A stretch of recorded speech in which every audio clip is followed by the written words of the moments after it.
Those in global HQ help bring jobs to Singapore. Global companies can locate their global HQ anywhere in the world. Having them here is good for us Singaporeans because for every 3 foreigners in our HQ workforce, HQ operations, there are about 7 locals. So 3 versus 7.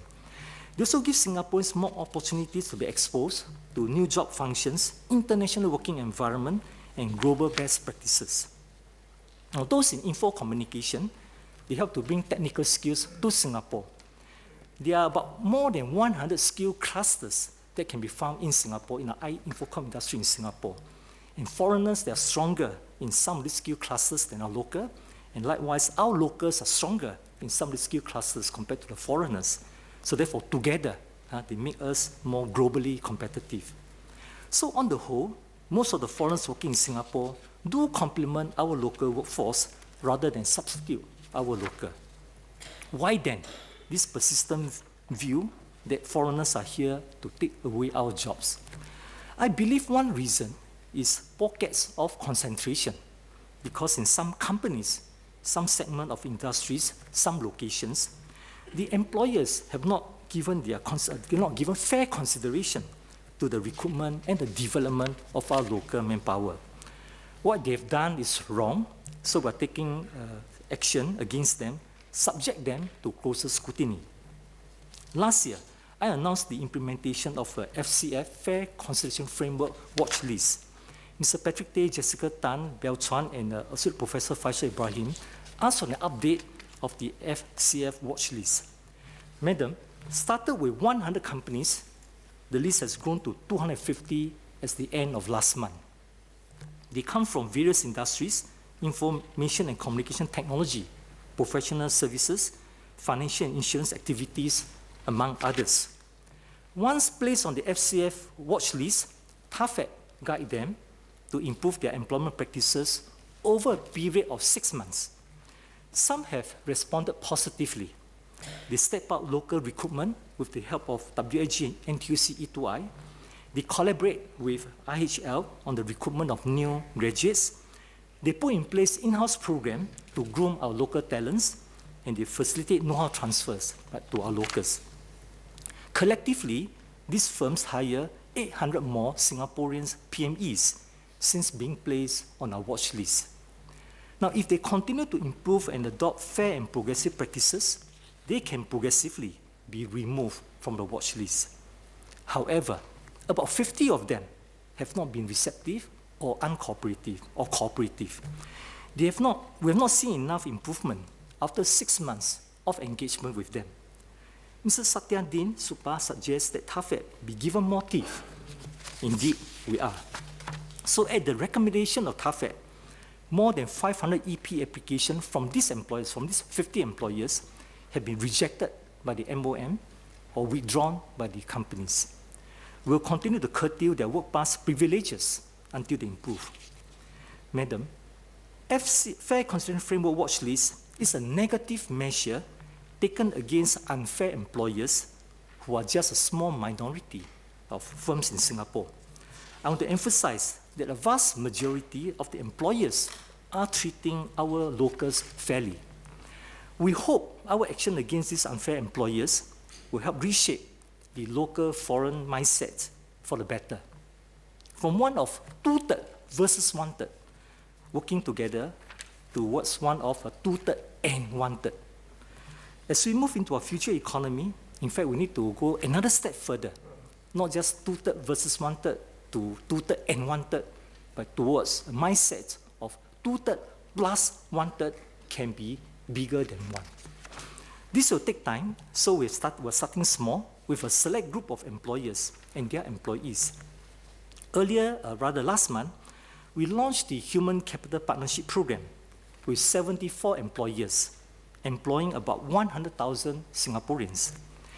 They come from different industries, from manufacturing to services, export-oriented and domestic-bound, high-tech and high-touch.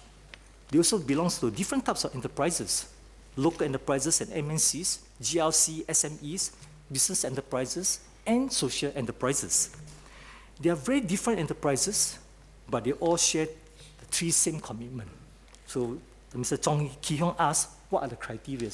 The criteria is that they must share 3 same commitments as everybody else. The first is a commitment to strengthen the Singaporean core by nurturing the two-third. Second, strengthening the complementarity between the local and foreign employees by forging a workplace culture of two-third and one-third, not two-third versus one-third.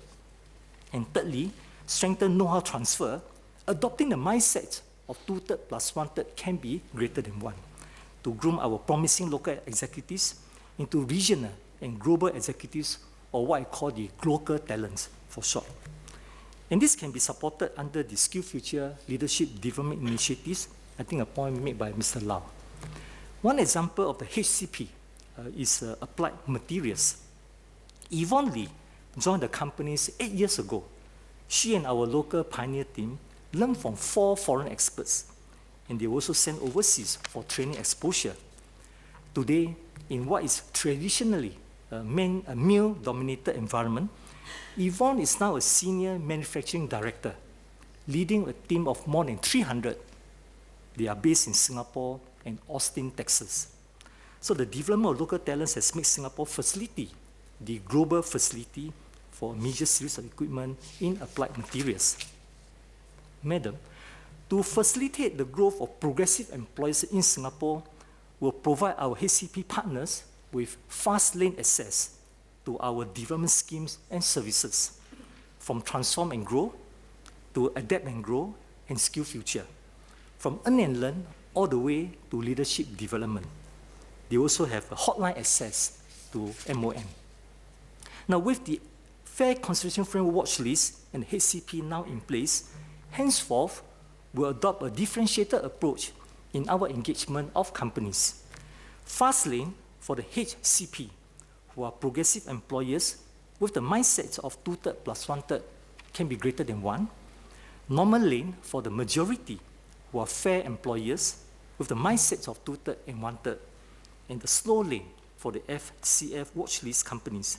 They are the employers who engage in unfair HR practices, who have the mindset of two-third versus one-third.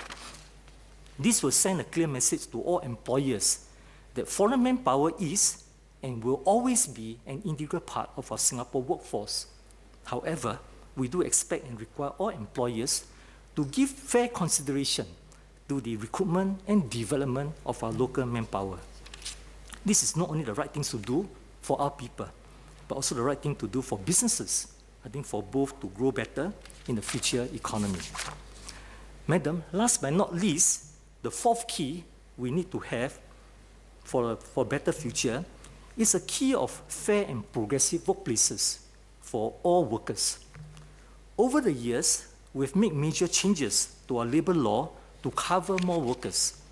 Last year, Parliament passed the Employment Claim Act in August to resolve salary-related disputes, both statutory and contractual. This is especially helpful for PMEs who are not covered by EA and have no access to labour court. I think a point made by Mr. Patrick Tay. Last year, we also announced the setting up of Tripartite Alliance for Dispute Management, TADEM in short, to mediate all the ECT claims so that only the unsuccessful cases need to be heard at the ECT. I'm happy to confirm that ECT and TADEM will start operation as scheduled on 1st of April this year. I'm so happy to share with the House that we started a pilot since September last year to offer voluntary mediation for disputes that are outside the scope of ECT. We've tried out 50 cases so far involving disputes over termination and training bonds and so on. We're encouraged that 80% of the cases will resolve successfully. We'll build on this early success and progressively broaden the scope of services at TADEM. Again, I think a point made by Mr. Patrick Tay. TADEM will also work with the Law Society of Singapore to provide access to legal clinics. Where skills upgrading of new employment is needed, TADEM will partner WAG and E2I to help.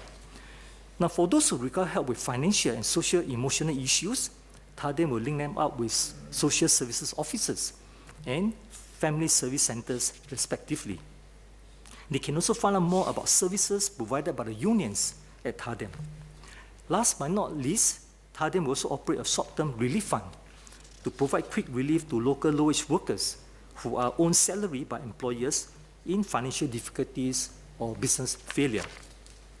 Madam, the setting up of ECT and TADEM are major steps forward in strengthening our employment protection framework.